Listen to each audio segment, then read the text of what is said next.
আমি কখন first sign up করছি বাংলাদেশের জন্য খেলতে মনে আছে ফার্স্ট জিনিস যে এক হোটেলে কখন আসি কেউ বলছে ইন্ডিয়ান ম্যাচের জন্য রেডি থাকতো। আর এটা সিঙ্গল জানি যে ইন্ডিয়া একটা ভালো টিম, আমরাও ভালো টিম। এই ম্যাচটার অনেক মিনিং আছে, তাই না? ওই রাইভালরিটা ভালো কম্পিটিশন হবে, বাট আমরা রেডি থাকবো আর আশা করি যে আমরা জিততে পারবো, ভালো খেলতে পারি, ভালো পারফরমেন্স দিতে পারি। আর আমরা ওই উইনের জন্য খুঁজতেছি আর ওই উইনটা পাবো এই টিউসডে ম্যাচে। কঠিন বলতো এটাতে ফুটবল এইগুলো হয়, তাই না? আর আমাদের জাস্ট লাকটা এখন আমাদের সাইডে, ওই বাউন্সগুলো আমাদের দিকে যাচ্ছে না। ইভেন ওই কর্নার কিক যে পেয়েছে ওইটা আসলে মনে হয় অফসাইডও ছিল, তাই না? বাট ওইভাবে ফুটবল হয়। জানি না কী রিজন এগুলো হচ্ছে, বাট হোপফুলি মানে ওই টাইটটা টার্ন করবে আর আমরা ওই লাকটা পাবো যে এভাবে কনসিড করি না। বাট মেইন জিনিস হলো আমাদের কনসেন্ট্রেট থাকতে হবে, ফোকাস থাকতে হবে until minute 90, until extra final whistle is blown. ওইটার জন্য আমাদের একটু কনসেন্ট্রেশনটা বাড়াইতে হবে আর রেডি থাকতে হবে। আর আসলে আমরা যে লাস্ট 3-4-5 ম্যাচে খেলছি বেশিবার ছিল না যে আমরা লিডিং পজিশনে ছিলাম। সো এই এক্সপিরিয়েন্সটা এখনও পুরো পাই নাই যে আমরা যদি 1-0 জিততেছি, 2-1 জিততেছি, ম্যাচটা কীভাবে ক্লোজ আউট করবো, মানে ট্যাকটিক্স কি চেঞ্জ করতে হবে, একটু মাইন্ড গেম খেলতে হবে অপোজিশনের সাথে, টাইম ওয়েস্ট যদি করে যায় এরকম, ওইগুলো আমরা এখনও শিখে নাই। আস্তে আস্তে আরও শিখবো যে এক্সপিরিয়েন্সটা পাবো আর জিততে পারবো। হ্যাঁ, কনফিডেন্ট আছি। আই থিঙ্ক পুরা গোলকিপার, ডিফেন্স, মিডফিল্ড, স্ট্রাইকার থেকে আমরা সব কনফিডেন্স আছে যে আমরা ম্যাচটা কন্ট্রোল করতে পারবো, ম্যাচটা জিততে পারবো।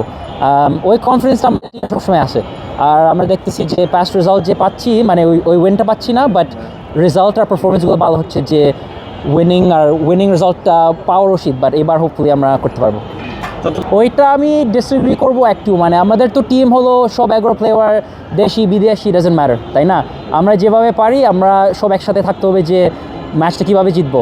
আর ডে এক্সপিরিয়েন্সগুলোর থেকে শিখতে হবে যে এগুলো যদি হয় না। বাট আমরা কোনো দিন চিন্তা করি না যে বিদেশের খেলোয়াড় ভার্সেস দেশি খেলোয়াড়, ওইভাবে তো বাংলাদেশ জিততে পারবে না, আমাদের সব একসাথে থাকতে হবে। সো ওইভাবে আমি চিন্তা করি না আসলে, আর এটা করা যায় না, তাই না? হ্যাঁ, অনেক ইমপ্রুভ হচ্ছে। আমরা ওই টিম স্পিরিট, আমাদের টিম পাসিং, আমাদের কন্ট্রোল, ম্যাচের কন্ট্রোল, ওইটা অনেক বেড়ে গেছে। আর ওইটা হলো ইমপ্রুভ করছে। এখন মেন জিনিস হলো উইন করতে, তাই না? আমি যে আসার পরে আমি তো জিতি না এখনও।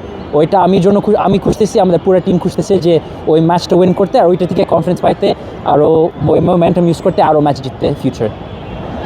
মোটিভেশন আসলে যেহেতু বিশাল বড় রাইভালরি ম্যাচ, তাই না? আমরা জানি ইমপ্লিকেশনস কি, প্রেশারটা কি এই ম্যাচটা জিততে। মনে হয় কোচ আজকে বসলো, মানে আমরা 23 ইয়ার্সে বোধহয় জিতি না এদের সাথে, আমি এটা জানি না। আর আমরা মানে এশিয়া কোয়ালিফিকেশনে, ওয়ার্ল্ড কাপের কোয়ালিফিকেশন জিতি না এখনও। সো মোটিভেশনটা কোনো বানাইতে হবে না এই ম্যাচের জন্য। সবাই জানে এই ম্যাচ কি, মানে ইভেন আমি কখন ফার্স্ট সাইন আপ করছি বাংলাদেশের জন্য খেলতে মনে আছে ফার্স্ট জিনিস যে এক হোটেলে কখন আসি কেউ বলছে ইন্ডিয়ান ম্যাচের জন্য রেডি থাকতো। আর এটা সিঙ্গাপুরের সাথে ছিল মার্চে না জুনে, তাই না? সো এই ম্যাচের অনেক ইমপ্লিকেশন আছে আর আমাদের মোটিভেশনটা আছে যে এই ম্যাচ জিততে হবে আর জিতবো।